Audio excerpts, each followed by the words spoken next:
Okay. We are live. It's happening. I have crazy hair. Let's see who's going to jump on.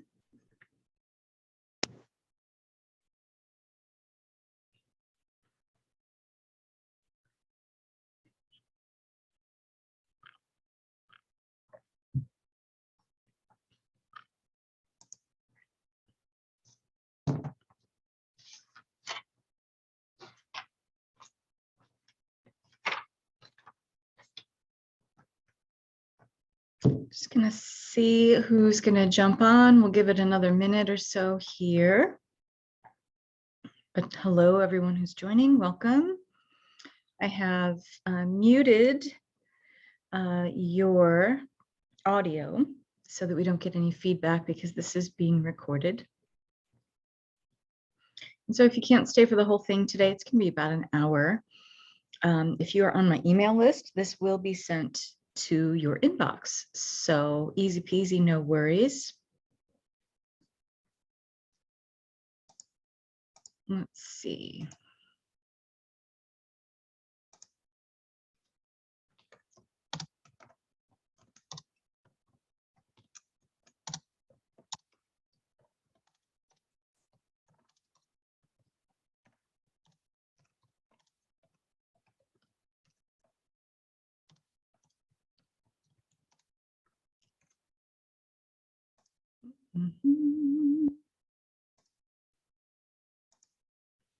Okay.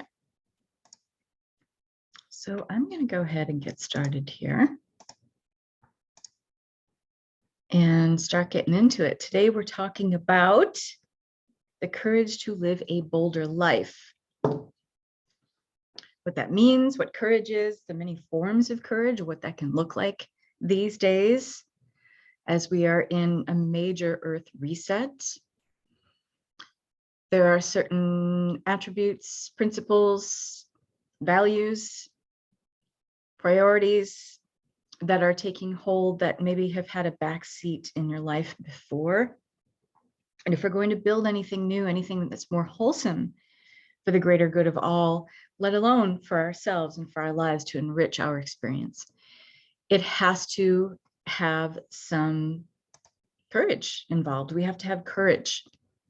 And this is not just about taking action. You know, courage is about the willingness to think differently. Courage is a willingness to believe differently. Courage is a willingness to not only think and believe and maybe even sometimes act differently, but a willingness for others to see you do that. Because a lot of times we will maybe take these small acts of courage for ourselves to better our own experience, but we do it in a way where we kind of hide it. We kind of keep it to ourselves because God forbid anyone should judge us if we do something that is unconventional or outside of the box, right?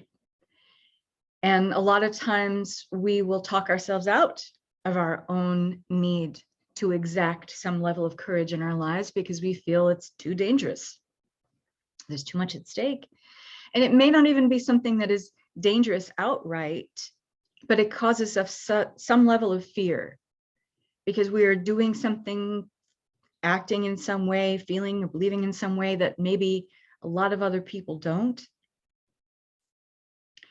But here's the truth. If we want to break away from what has been, we're going to have to break away from the hive mind. The hive mind of the collective consciousness, meaning the mass, the body of mind that forms the collective. It's, if you've been following me, your ears are perked up from wanting to hear this conversation. Your soul is asking to be enriched by it so that your human can benefit from it. There's a reason you're here. There's a reason you're listening to this. And it has to do with a restlessness. You know that what is happening in the collective in terms of, you know, how we've had thousands of years on this planet, experiencing duality, experiencing polarity, contrast, the othering, that we have with other people, right? Constantly, segregating each other into different camps of thought, of belief, of religion, of doctrine, of dogma, all these other things, political spectrum, polarization, whatever it is, we find ways, we're very creative as human beings at finding ways to other each other, right? It's also a way we use to define ourselves, right? We create our personal reality, our personal identity around establishing something that says, hey, this is me. This is what sets me apart. This is what gives me some personality. This is what gives me some identity.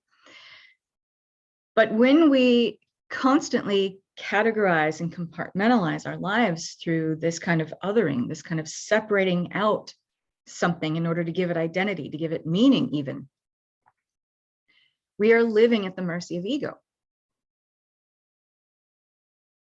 And it's often said, and there's many, many different ways that this has been quoted and said and bandied about, that you can't create anything new from the same energy that created what was before. If you want to be a change maker, if you want to be someone who's a placeholder for new earth, whatever that means for you. For me, it means anchoring a higher degree of unity consciousness, that we're always striving towards this.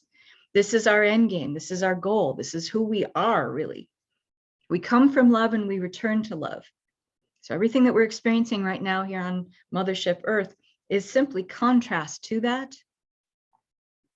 But everything that we know about contrast is what? It's a learning experience. It's wisdom gleaned. It's lessons downloaded.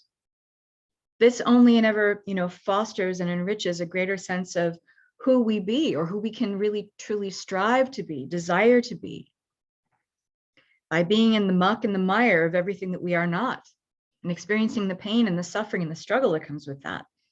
There are many people, even though they may still be asleep, as to how to make this happen, how to anchor unity consciousness, how to strive towards something better on the planet.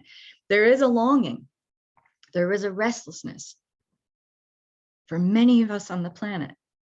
Maybe some of us can't put a finger on or articulate what it would be to create the change to not feel so restless. But no matter where you come from, no matter what you feel into, no matter where you are in the political spectrum, if you are someone who practices religion, or you just call yourself spiritual, or you have, certain hard and fast beliefs about the reality of life, and you tend to be rigid in your thinking about that, or you tend to be really supple and easy in the way you think about things, and you're easy and open and available to new ideas, no matter what that is, no matter who you are, there is a common denominator to us all, and that is this. The systems and structures that have defined our reality here on this planet, they're broken. If we're honest with ourselves, they're really not working out for that many people. These are systems and structures, ways of being, paradigms of thought, belief, etc., that have established reality, the status quo here on this planet, that really at the end of the day only benefits the needs of the few and not the needs of the many. I think no matter where we come from, we could agree on this concept, and that this needs to change. If nothing else, in the light of the last 2+ years on this planet, we had a front and center experience and interface with the systems on this planet that are broken. The world of medicine, politics, even our philosophies and what we think of as the philosophy of a better way for all, that's broken. And it's really more lip service than anything else. There's no meat, there's no depth behind it. So many systems we got to see and have direct interface and experience with over the last 2+ years. We got to see how broken these systems and structures really are. And in light of that contrast, which is only a learning experience, right? It might be painful, but a way to neutralize that and say, okay, well, what have we learned from this? What have we learned over the last 2+ years about ourselves, about the nature of society, about the structure, the hierarchy of society, about who we are as a planetary collective, because there was no part of this planet not affected by the events of the last 2+ years, correct? And in a way, it brought us together in many, many ways and became this kind of great equalizer. I tend to look at things that way. I tend to go for, okay, well, where can I find in the neutral space, in the stillness, the lesson? What is the wisdom there? And how do we use that then to strive forward, to keep moving, to change what's broken and to put something, build something, erect something new in its place that is more wholesome? We have to look at what went wrong. We have to look at the darkness, don't we? A lot of us, let's just face it, don't want to do that. Because so much of our energy, so much of our investment in who we are or who we think we be is rolled up in these exact structures and systems that are now broken. And that is a painful realization for many people. And so if you can sit with that, if you can be with that, if you can sit with that shadow and that darkness and say, okay, isn't that interesting? Isn't that curious that this level of realization has touched everyone on this planet in one way, shape, or form? Isn't that interesting? That at the end of the day, we're all touched by this. It is a great equalizer.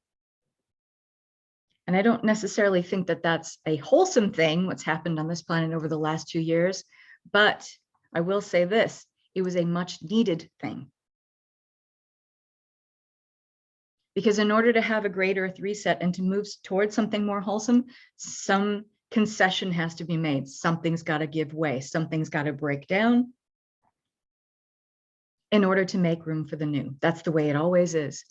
And the way we do this, even in our own lives, I'm talking on a very, protracted scope here of the collective. But when we bring this down to the level of ourselves and our personal lives, how do we make room for anything new that's more wholesome and more beneficial for us? We've got to let go of something first. An old belief, let's just say, that we think we're unworthy, that we're unsupported, that we're unloved, we're unseen, that we don't matter. If you want to anchor into a higher way of being and have more of a desirable, preferable experience, you're going to have to let go of one of those ideas or all of them, correct?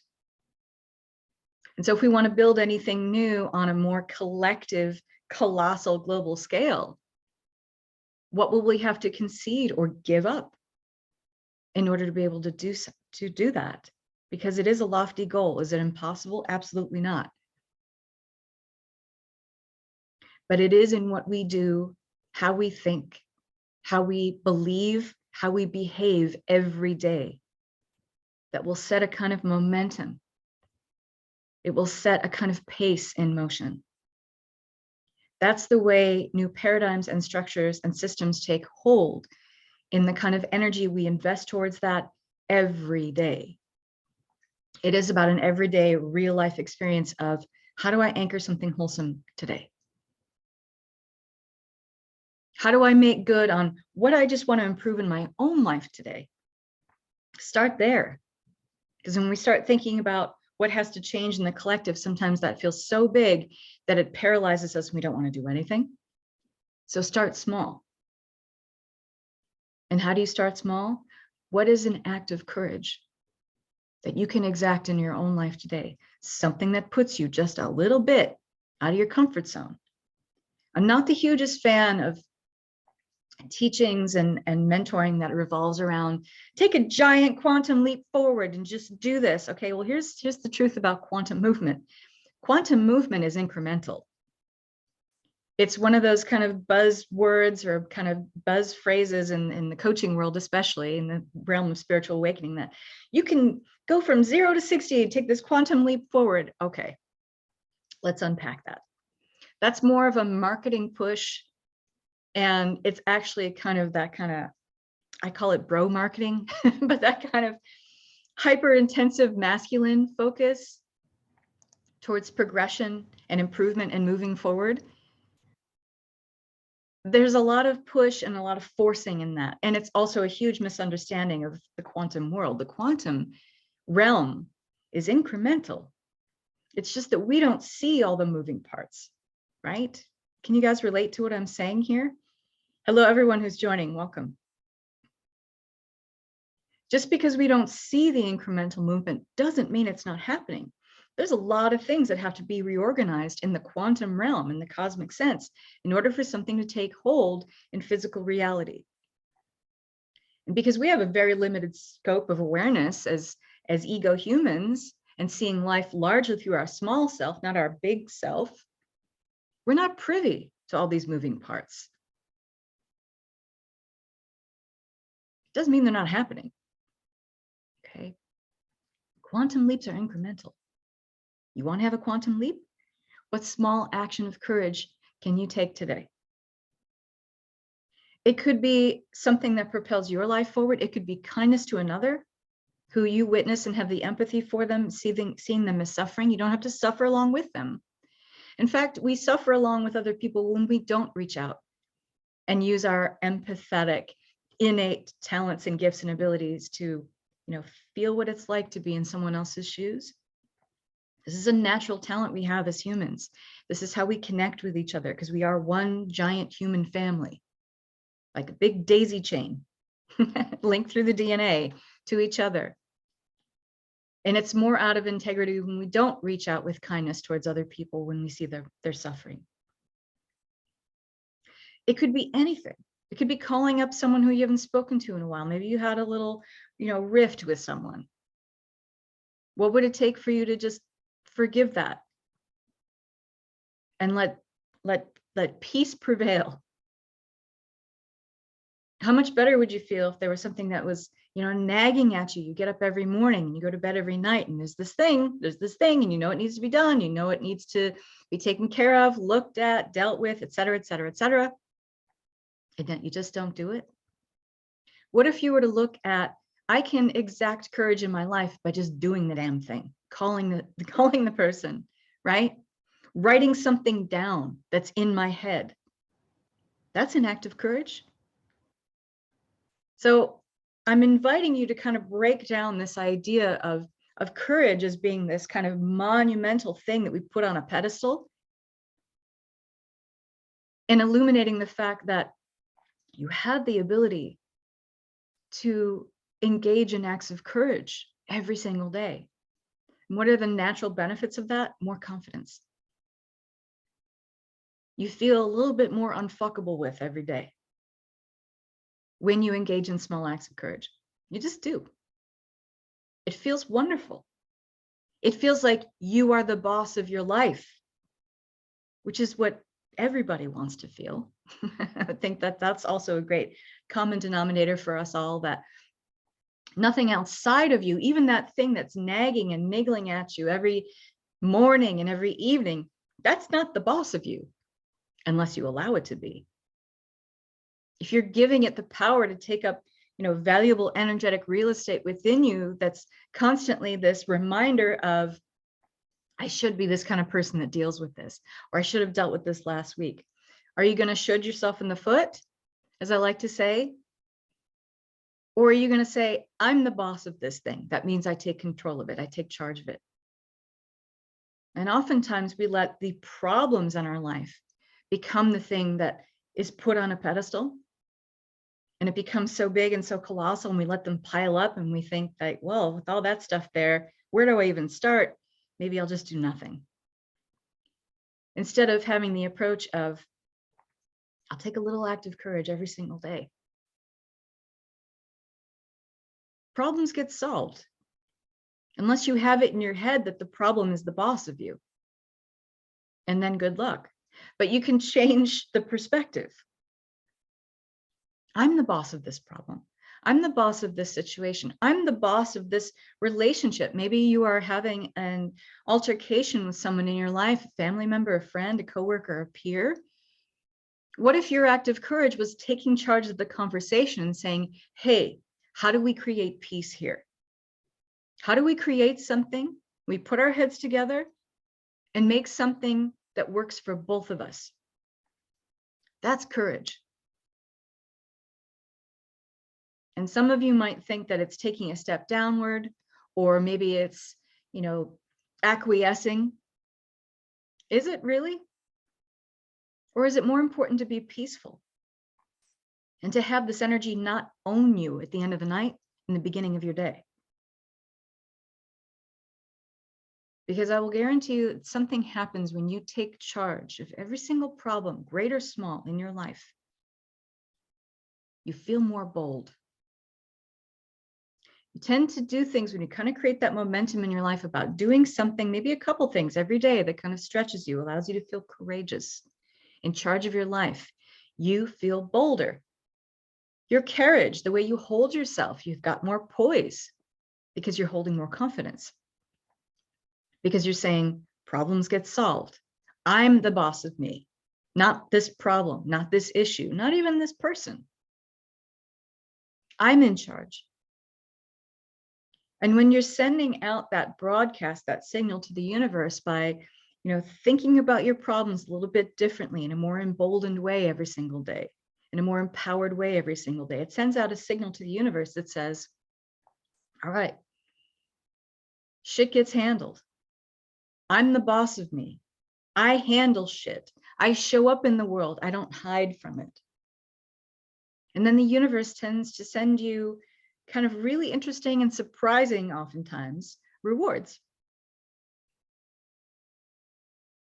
Because your signal is no longer murky. And what do I mean by that? If you commit to some sort of momentum in your life every single day that stretches you just a little bit, pulls you out of that place where I feel safe and comfortable here, well, that's not a place of growth, right? Safety zone, your comfort zone is wonderful, but no growth happens there.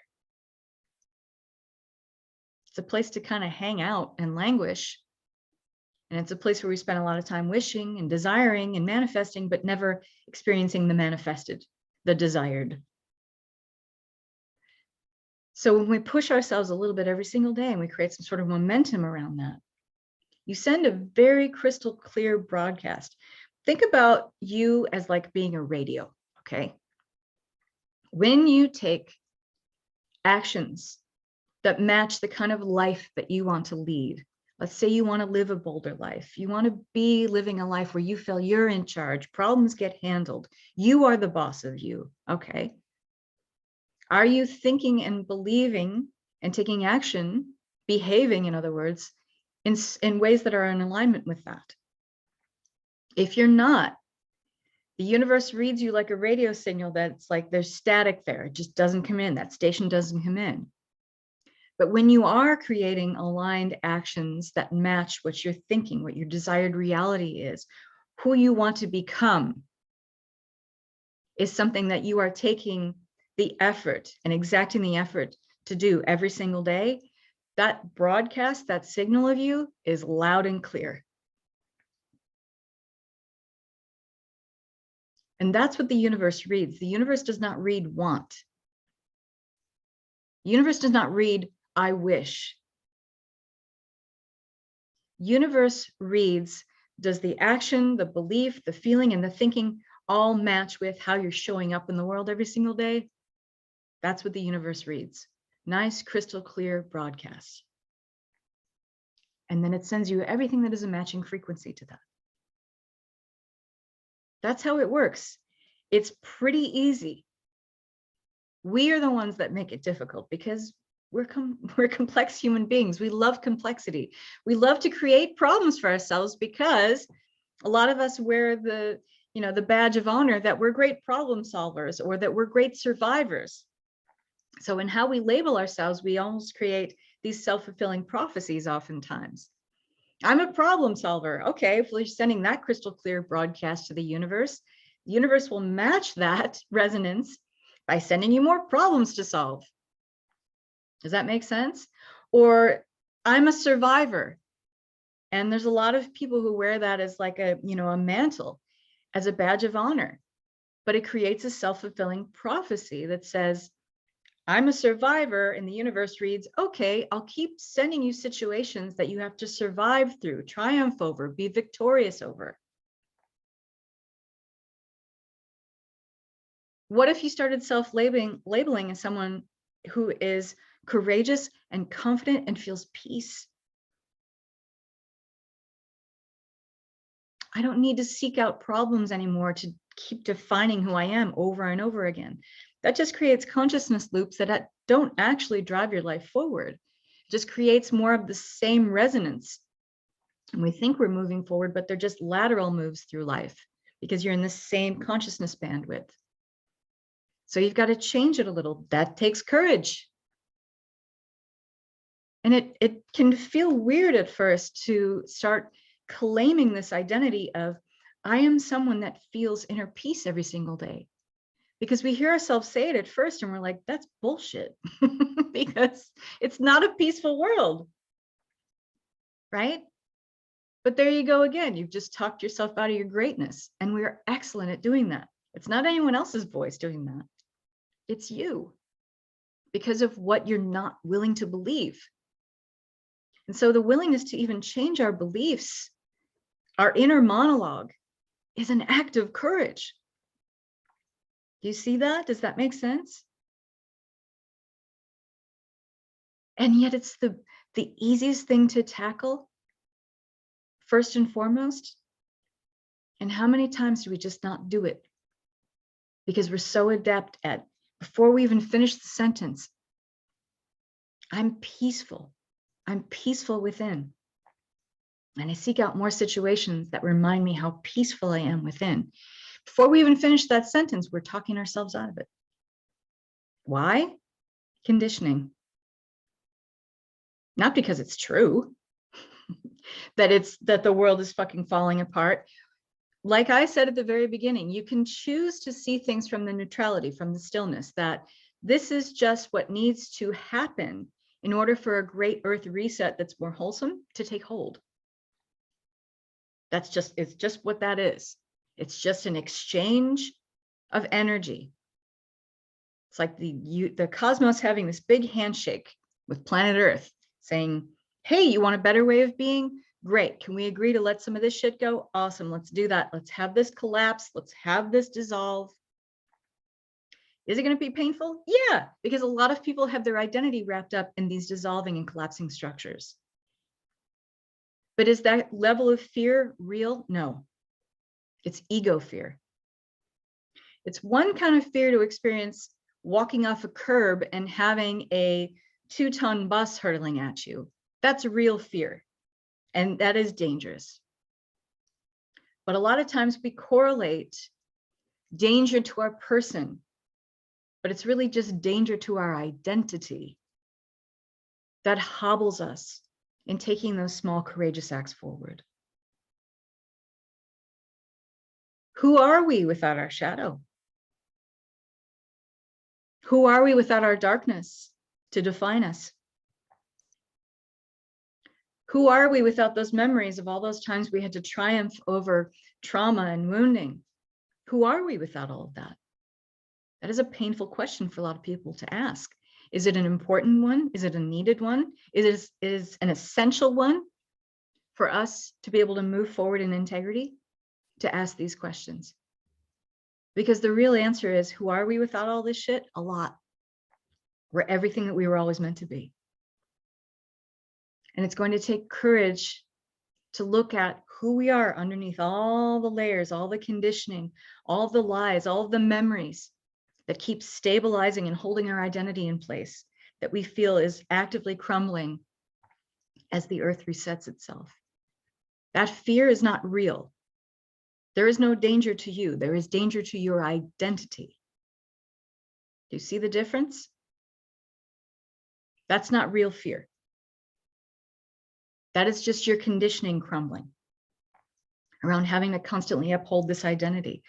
And so every new level, upgrade in your experience requires a new version of you. This is another thing people really don't want to grapple with. They don't want to grasp, but it's a really easy concept, a simple concept, but not easy to grasp.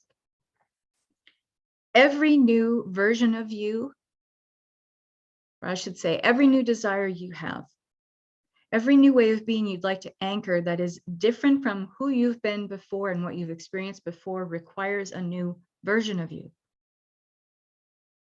An energetic, a frequency of you, a resonance of you that can match what you're asking for. Otherwise, it doesn't come in because they are mismatched. They cancel each other out. And if you're going to become a new version of you, you've got to let something go. So I will ask you right here, right now, if you want to initiate this process and experience all the powerful outcomes and surprises and rewards that come from that simple act of courage, of being willing to let go of something that you know is not supporting you anymore.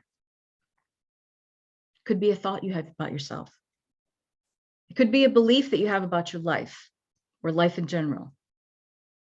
It could be a person in your life, a relationship that is not wholesome and does not support you in where you're asking to go.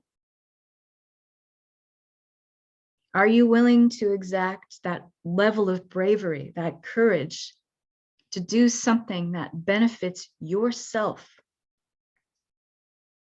Because here's the thing. The most important relationship you will ever have in this lifetime is the one that you are having with yourself. The most courageous and bold act you will ever endeavor to do in this entire lifetime is to give you what you need, not to just survive, not to just survive. We've done that. But to thrive. Can you be bold and brave and courageous enough to give yourself what you need to now thrive? Instead of constantly wearing the mantle, constantly wearing the badge of honor, saying, I am a survivor. We've done that. You are locking yourself into a hub of consciousness by saying, I'm a problem solver, I'm a survivor. What if you said instead, I'm a thriver? I am a flourisher.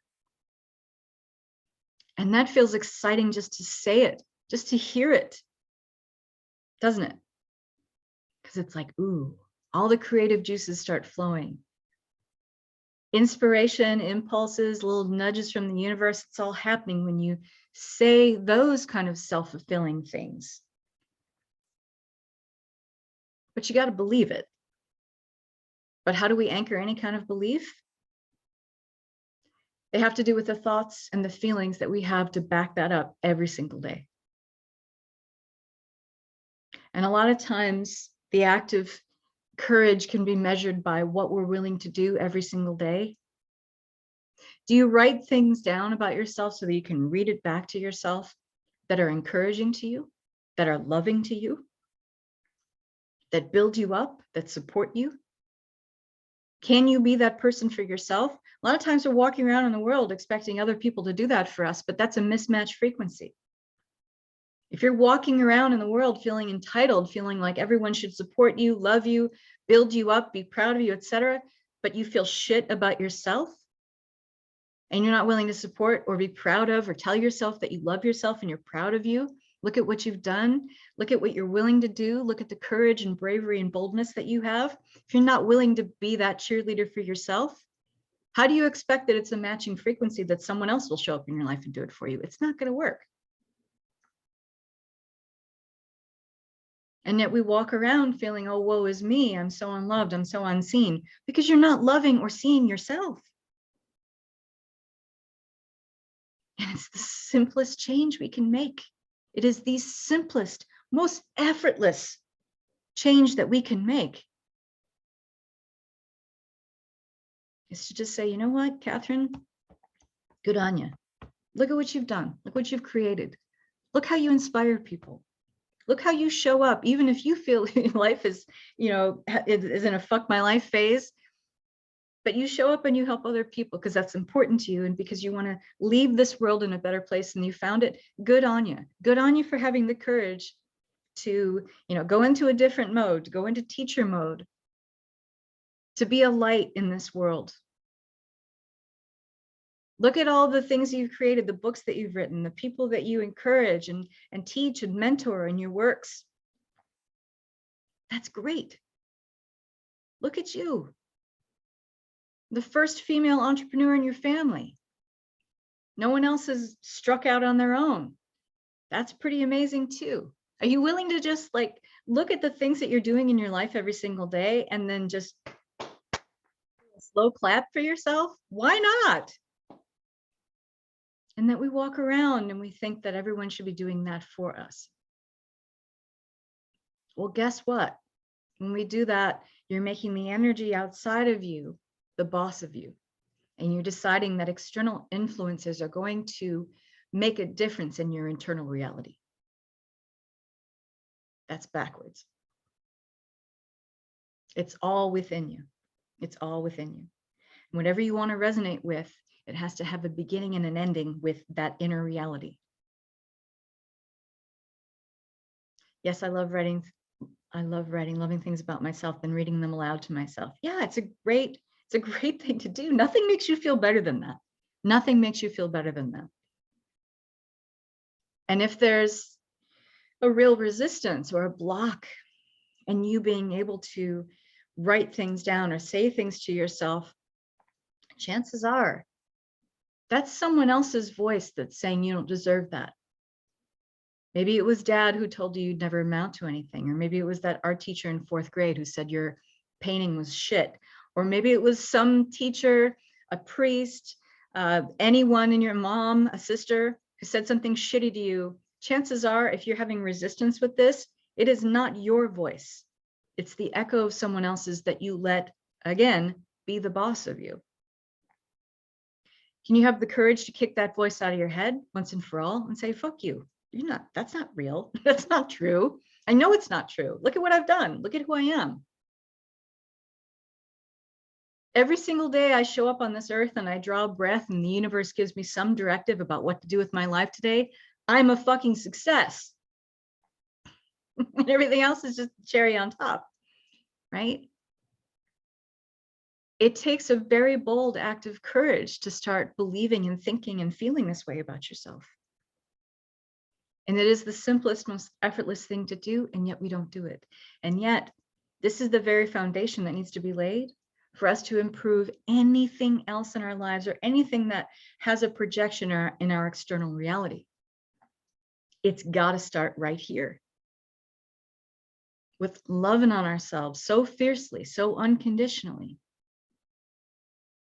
And when we start to do that and we have the courage and the bravery to show up and do that, we tend to show up with a lot more courage and bravery in how our energy affects the outside world. When we feel bold and confident and unfuckable with in our own energy and our own space, then we tend to not be so concerned about doing things that are affecting our outer reality and may seem unconventional to others or may seem outside of the box. And then we tend to show up and say, well, what someone thinks about that is actually none of my business. I'm not going to let it thwart me. I'm not going to let it derail me. I'm just going to keep being me. Because you know how awesome you are, how amazing you are. And it is this level of courage that allows us to start, making waves. That is what is going to anchor the new earth, something that is, a bolster for unity consciousness, a more egalitarian way of being on the planet. Because since that has not been our history here, we're going to have to act and believe and feel and think in unconventional ways. And those who do not want us to come together as a united front of love and egalitarian oneness for all, believe me, they're gonna try to make you feel crazy. They're gonna try to make you feel unacceptable. Are you going to allow that to be the boss of you though, or are you going to keep going?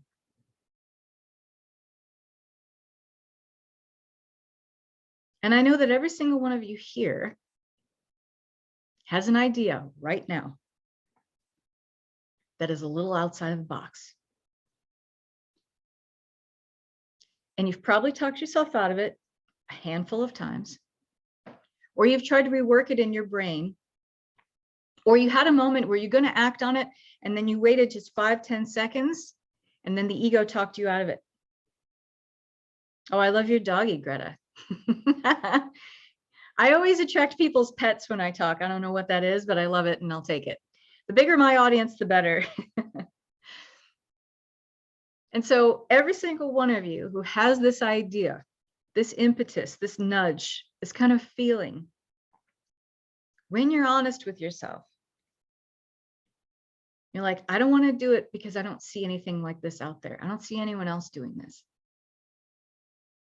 This doesn't look familiar to me. It doesn't feel familiar to me. I don't know how this could work. Blah, blah, blah, blah, blah, blah, blah. That is never your higher God self talking, by the way. That is never the master aspect of you. That is ego. That is the part of you that, guess what? Yes, fears identity crisis. And if you were to act on something that feels different, looks different, puts you out of your comfort zone, puts you in a different place than you've ever been before, that's called an identity crisis. The ego doesn't like that. Not one bit. So what's going to be the first voice that's going to talk you out of that every single time? Your own inner critic, your inner judge. And as I've talked about many times, and those of you who are in the In Alignment program with me, what do we know about our inner critic? Go ahead and write it here. I want to see it.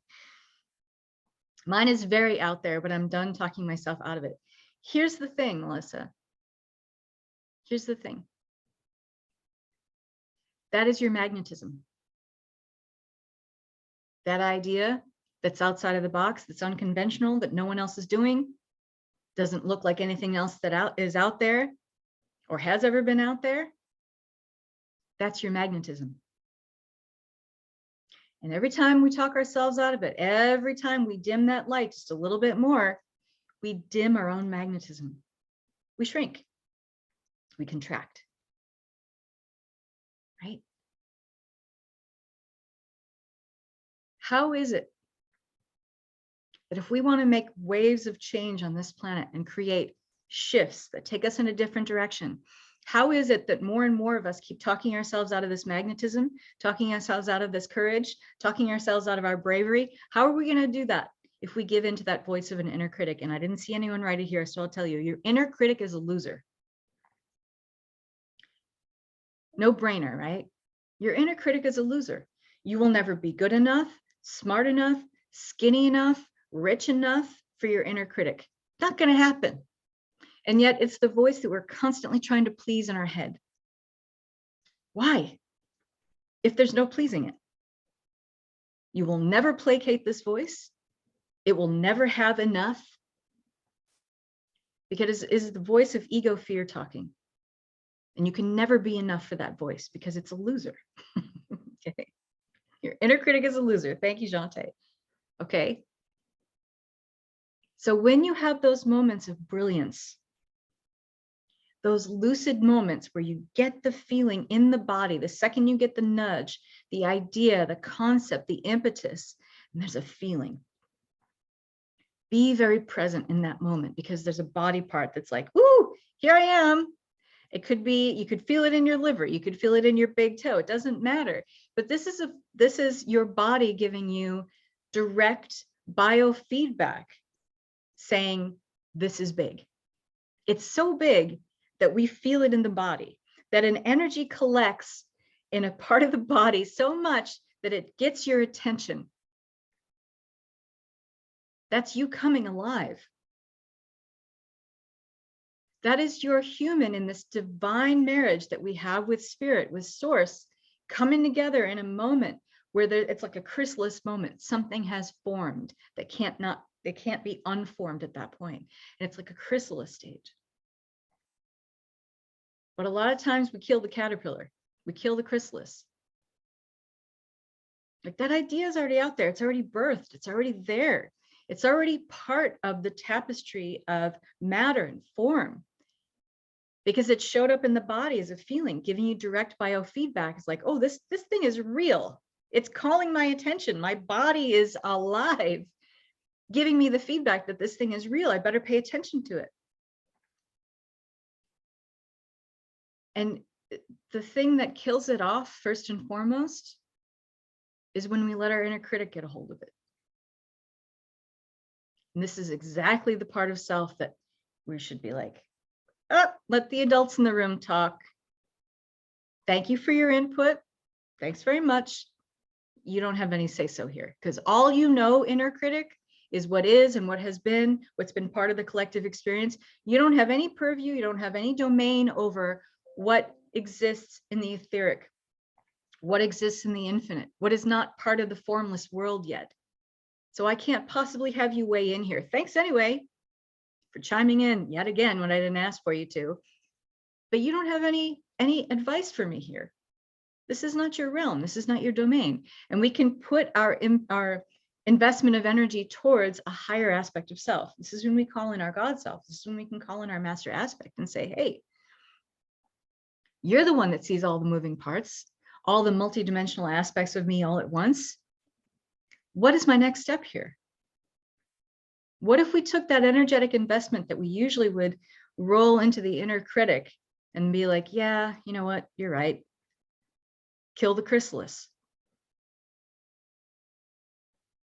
How defeated do we feel? I mean, let's be honest with ourselves. We're in that moment of, do you know what I mean when I say kill the chrysalis? It's like the idea has formed. There's a realness to it. There's something tangible about it. Even if we can't fully articulate it or flesh it out or put our fingers on it and speak to every aspect of it, it's there and it's undeniable. It's palpable. It's electric. And yet we'll pay heed to the inner critic and be like, yeah, you know what? You're right. Kill the chrysalis. That thing that was in that delicious goo stage of becoming real and form from the formless, you killed it in the cocoon before it could even see expression. That impression is a direct gift from the divine, by the way, was never allowed expression. And the more and more you do that to yourself, that kind of defeat that you feel, that drop that you feel in your stomach sometimes, when you feel disappointed in yourself or you feel like your ideas are failures, you never even let them get to the expression stage. How can they be failures? In that we've already talked ourselves out of our greatness, out of our magnetism, before it could even have a launching pad. And the more we do this, the more we are conditioned to not being courageous, to not taking bold action. And yet that's the very thing that's going to change life on planet Earth, is those of us who are no longer willing to give in to the voice of the inner critic, no longer willing to give in to that false fear of the ego losing its identity because we're doing something brave and bold and exotic and new and something we've never done before. There's nothing to fear. There is nothing to fear about what's happening on planet Earth. There isn't. Unless we allow that. Unless we allow ourselves to be at the mercy of all the fear messaging, all the sensationalism and dread and death culture that's happening on this planet. I'm not available for that. If I was, I would not be able to show up every day and do what I do, because I'm extremely sensitive. I'm extremely empathic. I feel everything and I feel it big. I'm a Capricorn, but my moon is in Pisces. So I'm all emotional, but I don't wear it on my sleeve. But I'm very emotional. And I feel the pain, I feel the suffering, and I vow that it does not get allowed to be the boss of me. I got bigger shit to do. And if I want to make waves and bring people behind me in the wake of this massive wave of change, I got to show up and be empowered and be emboldened and act courageously, do things, say things, speak to things that other people aren't willing to do. I have to be willing to put unconventional things out there and not worry about people not getting me or people not understanding me. Quite simply, they're not my people. Bless them. I hope they find what they're looking for. But when I act in my authenticity, I show up in my courage, I show up with bravery, I speak to my truth. You better believe I find my tribe. And you will too. And like Melissa said, her idea is very out there. I'm done talking myself out of it. There's you saying, I'm the boss of me. I'm the boss of this idea. This was a gift from the divine, and it's meant to come through me. It's meant to find expression, and I will help it do that. That's our pact with the co-creative nature of the universe, right? The ideas, concepts come from the divine, and they filter through us to find expression in how we be as humans. That's our handshake with the universe, with the divine, with source, with God. And sometimes the things that are really out there, those are the exact things that need to take hold. Because anything new, anything bold, anything that feels, looks, smells, tastes different, one way or another, you're getting people's attention. And anytime we bring people out of this kind of mass anesthetization that's happening, it's kind of a mass hypnosis of fear on this planet. Anytime we take people out of that mess, where they're anesthetized by the fear and the sensationalism messaging of we're all going to die, whether it's a COVID or whether it's a meteor or whether it's a war or whatever. Once we take people out of that and say, here, look over here for a little bit. Do you remember who you are now? Looking at something new, having to, be skeptical, yes, in maybe a healthy way about something that's new or could look different or could feel different, could have a different application, could have a more beneficial and wholesome utilitarian usage on this planet. And you get people to remember in those moments who they really are. We're innovators. Humans are innovators. We're not meant to languish in fear and be hypnotized by the sensationalism of we're all going to die, maybe not today, but probably tomorrow or the next day. That's not meant to be our reality. And in order to break that spell, because it really is a fucking spell, people, in order to break that spell, we have to draw people's attention elsewhere. And there are visionaries and luminaries, divine disruptors on this planet that are really good at doing that. Like Melissa, when she doesn't talk herself out of it. Like Greta, when she doesn't talk herself out of it. Like Jonte, when she doesn't talk herself out of it. Like Tammy, like me. When we don't let this energy of the inner critic be the boss of us. That is the voice of status quo. Nothing innovative comes from listening to that voice. Nothing. Nothing. More of the same. Status quo. That's what it likes, because that's all comfort and no growth. So courage is the willingness to be a little bit uncomfortable. And let's face it, we're uncomfortable anyway. We're uncomfortable with the fact that what's defined our reality for so long, that we've given so much energy towards it. And now look where we are. We don't have to sit in that energy. We don't have to kick the tires. Say, ah, shucks, I wish it could have been different. Anytime you feel that energy of should, or it should look this way, or it should have been different, you're not accepting what is. And we don't make any movements. We don't tend to have bold or courageous action from that energy. It should have been different. The last 2 years should have been like this or like that, or the government should be like that, or the medical care system should be like that. Anytime you're shoulding, again, you are divesting energy away from yourself. And you are saying that the external influences have power over you and your inner reality. You can believe that. It's a fucking lie, but you can believe it if you want to. Or you can invest the same amount of energy and say, yeah, but I'm the boss of me. I get to decide the nature of my own reality. I get to decide what life can look like for me. I get to envision and sit with, and no one can take me away from this, what life on earth could look like, what it could look like for me, what it could look like for my family and my friends, my community, and for the world at large. I get to do that. I get to do that. And no one gets to take that away from me. That is our power, because we're creators. And when we put that creator power to good use, we are innovators. And when we are innovators in integrity with the wholesomeness of this planet, we create waves of change that take hold and create new paradigms, new systems, new structures. And a lot of people look at this and they're like, oh my God, good luck with that. But I dream big, always have. And no matter what anybody said about me, oh, you're such a dreamer, like that's a bad thing. I heard that so much when I was a kid. Oh, you're such a dreamer. You spend hours in your room alone. What are you doing up there? None of your business. Lots of stuff, lots of cool stuff, because I'm a dreamer. I'm a visionary.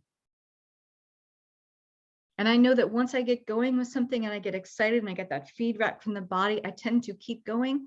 I tend to dream even bigger and more boldly and be more courageous in how I try to enact little bits of that incrementally every single day, because that's what really creates quantum leaps. What we're doing every day. That's what will create a wave is plural, of change on this planet. What we're willing to show up and be brave and courageous and do every single day. And who cares about the people who say you're unconventional? Who cares about the people that say you're crazy, you're a dreamer, you dream too big, what are you doing? You should be doing this, you should be doing that. They're speaking to their own contracted level of awareness, not yours. They're telling you everything about who they are. They're putting their cards on the table about what they believe, what they think, and they feel, and telling you everything about their limited scope of awareness. Let them figure that out. Not your problem. You have a responsibility to any vision that you hold. If it comes into your awareness and it has that chrysalis phase, like, ooh, something's beginning here. There's new life forming, a new idea, a new concept. You have a responsibility when you receive that impression from the divine, because there's a direct gift and download from the divine. You have a responsibility to see that impression as some form of expression. It's taking you somewhere. It's a progression. It's an evolution. It could lead to a massive evolution in how you think and feel and believe about the nature of reality itself.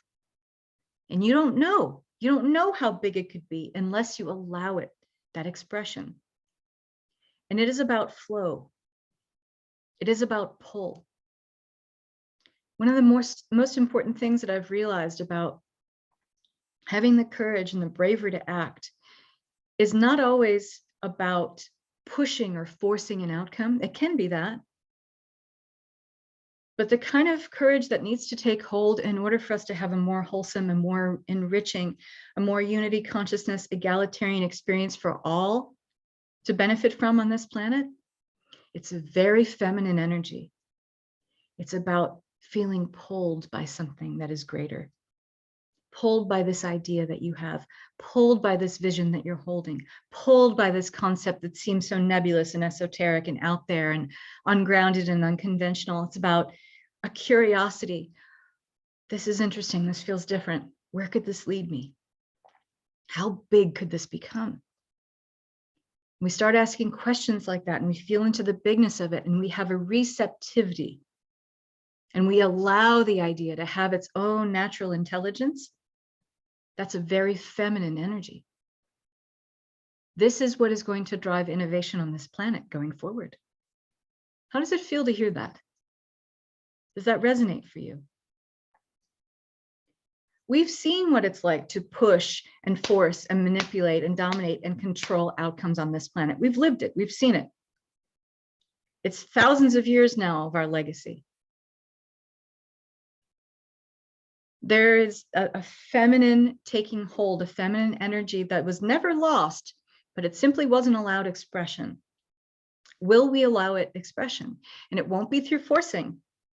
It won't even be a warrior type of energy, because we are deflated and battle worn from warrior energy.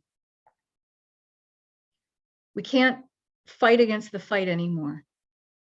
It is about an allowance. It is about a willingness to be led.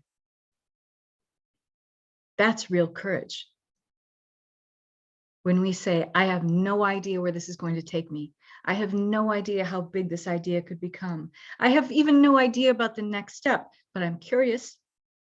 And if I know that it feels this big within me, it feels this palpable, this electric within me, it's something. It's definitely something. So what if I could just pay attention to it? What if I could have presence? What if I could have a deep listening and surrender and a willingness to be led by this energy instead of trying to manipulate it or force it or make it look like this? Now we're getting somewhere. Now we're getting to where the foundation for New Earth takes hold. It's a very motherly, a very loving softness. There's a fierceness about it too, because that's kind of that unfuckable with energy. And strong creatrix energy is unfuckable with. Can't mess with Mother Nature. You could try. But there's also this kind of softness in surrendering to this wisdom is ancient. So it knows better than me. In my contracted small self ego awareness, who fears identity death, this feeling that's pulling me, it's wise, it's ancient, it knows better than me. What if I was willing to follow where it's leading me?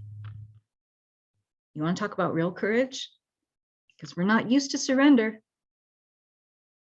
We're used to forcing outcomes. We're used to manipulating outcomes and external influences, or thinking we can. We're used to exerting some level of control or trying to control our experience.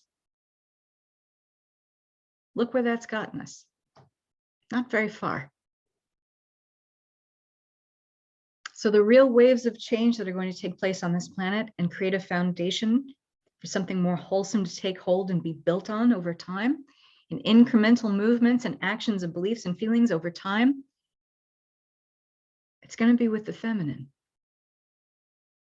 And when you feel into this idea, instead of feeling like, well, I have to force it and manipulate it and morph it so it can look like this, what if instead you had a feeling of, what if I allow it to pull me?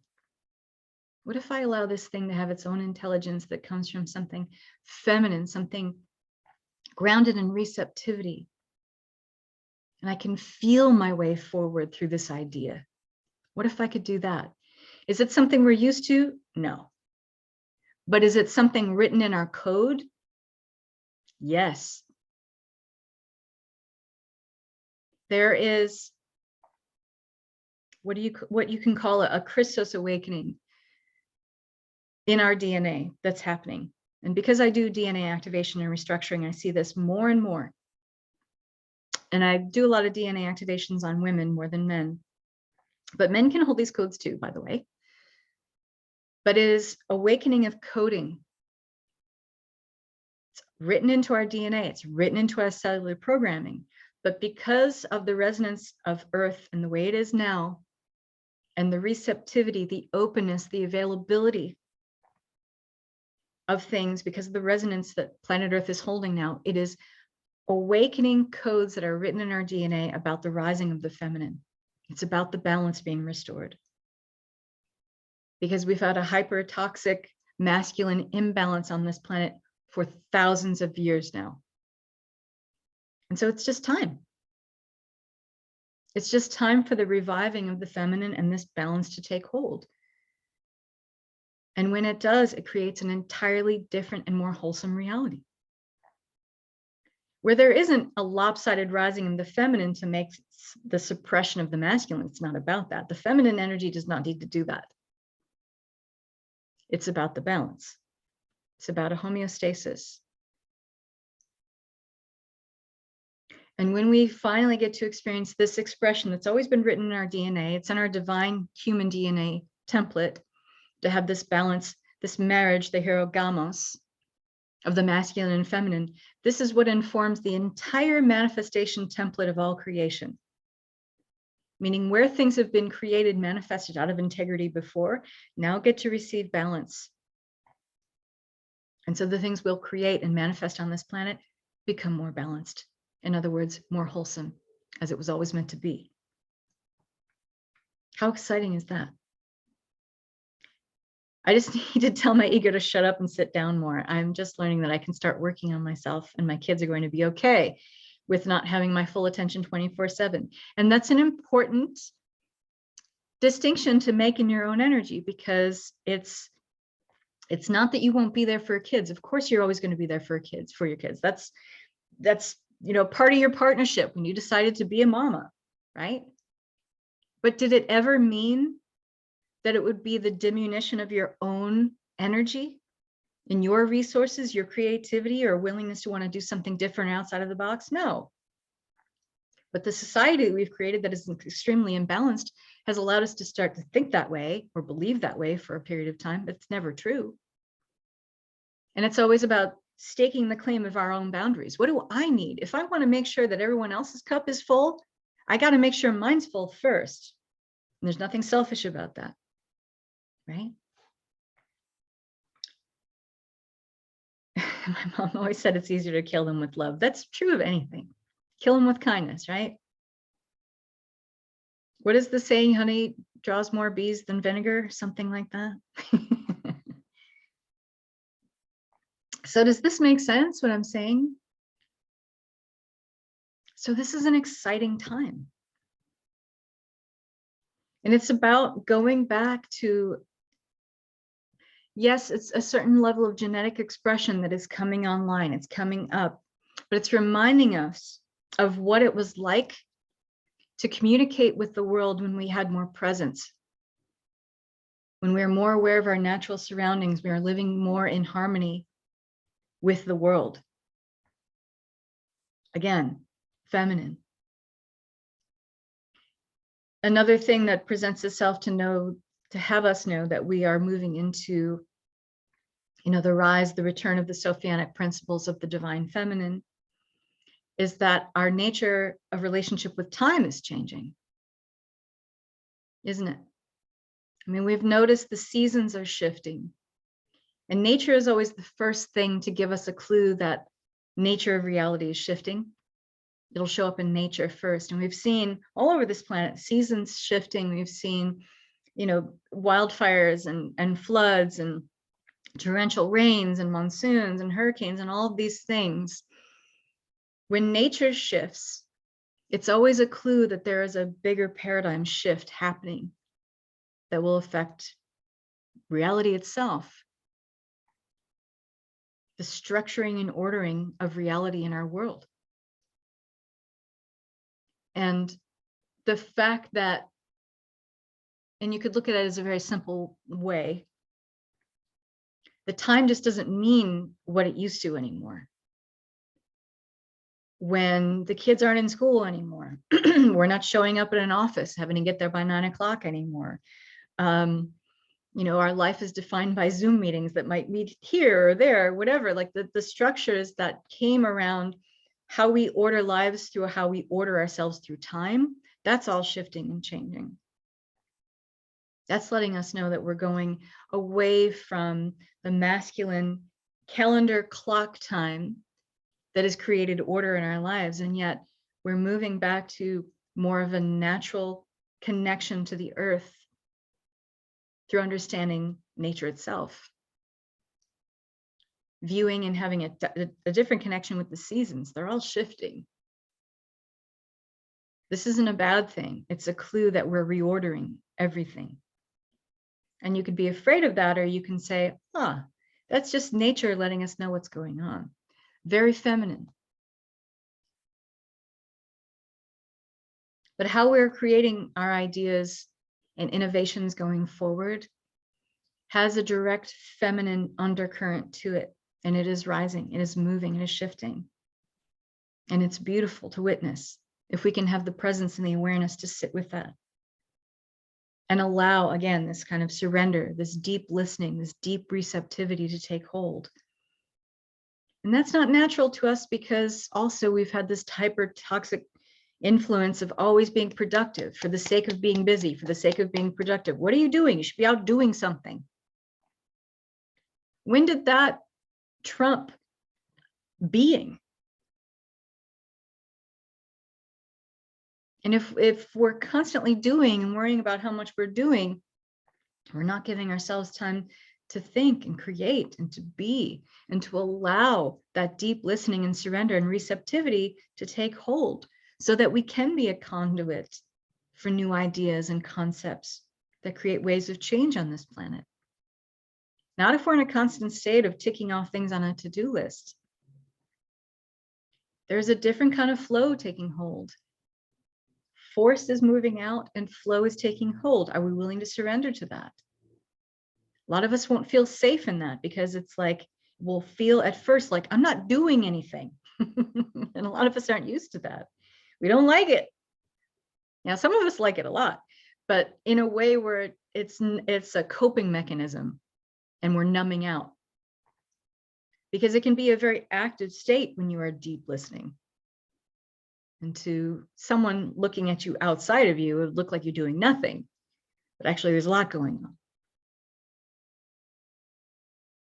And so I hope this has given you some inspiration towards what could this idea that I have, because you all have one here, I know you do. What if I could allow this idea, this feeling, this thing within me that feels palpable, electric, it has life, it's a chrysalis phase, it's in the goo phase. What if I let the energy of this lead me? What if I'm open to being led, if I have a willingness to be led?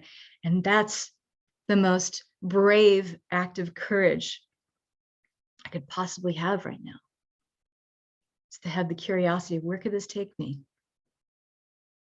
And I invite you to sit with it. I invite you to create space, carve out time in your day to let this idea, this concept, this illumination lead you. Instead of you trying to force it or pigeonhole into something that, if we're honest, looks like something that came before. What if your courage is an understanding that if I have awareness of this thing, it must be meant for me. I must be the ideal conduit or conveyance for this thing to find expression.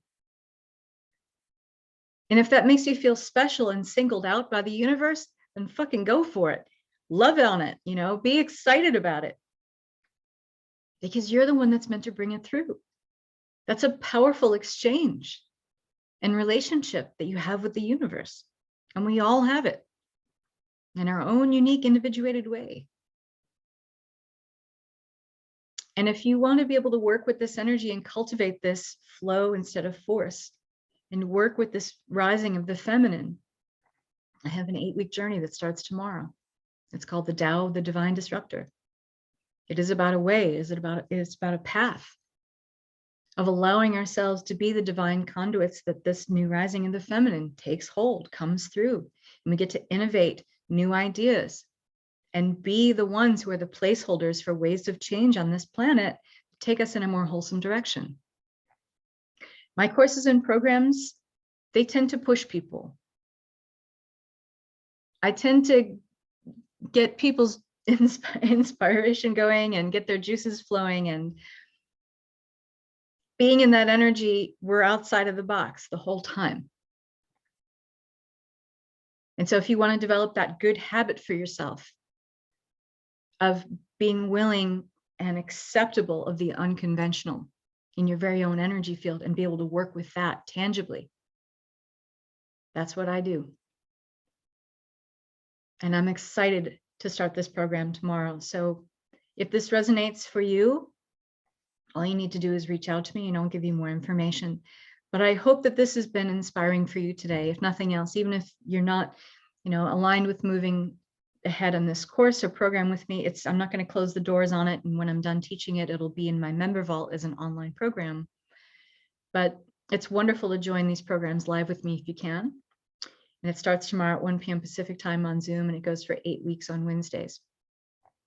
But even if you're not inclined to join the program, I hope that you'll stay in my field. Like if you really have resonated with this talk today, there's going to be a lot more where that came from. And I have a membership group for women that if this 8-week program doesn't work out for you, it's called Visionaries, Luminaries, and Divine Disruptors. And it's only $22 a month for a trial period until the end of April. And then it's $44 a month after that. And you can reach out to me and learn more about that if you like. But if you want to be in this energy, you really want to cultivate it and grow it and work with it so that this becomes what you're used to and conditioned to. And being comfortable with being uncomfortable a little bit every day. then this is the sweet spot, because I love to push people. I love to think outside of the box, everything about what I do and share the things I put out there, the courses that I put out there. I have a whole course on time and timelines, for God's sake. Who teaches about time and timelines? I do. But I'm super excited to share everything that I'm going to be sharing in this Tao of the Divine Disruptor program, and also in the Visionaries, Luminaries, and Divine Disruptors women's membership group. Both are underway as of tomorrow and the next day. So I want to wish you all so much love and peace. Thank you for joining me. It's been my pleasure to be here with you in this space. Bye-bye. Thank you.